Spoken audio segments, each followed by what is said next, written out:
ಮಹಾದೇವಿ ಕಟೀಲೇಶ್ವರಿ ಸಿಂಗಾರೊಡು ಮೆರೆದೆ. ಮಹಾದೇವಿ ಕಟೀಲೇಶ್ವರಿ ಸಿಂಗಾರೊಡು ಮೆರೆದೆ. ತನ್ನ ಮಲ್ಲಿಗೆ ಅಲಂಕಾರಗೂ ತೆಲಿತೆರ್ ಸಂತೋಷನು ಪಡೆದೆ. ಸಂತೋಷನು ಪಡೆದೆ.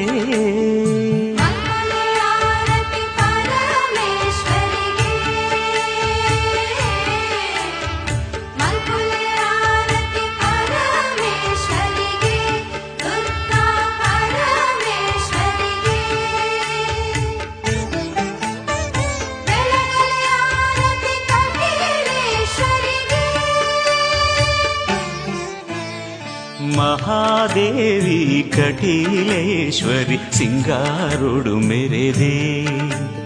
ಸಿಂಗಾರೊಡು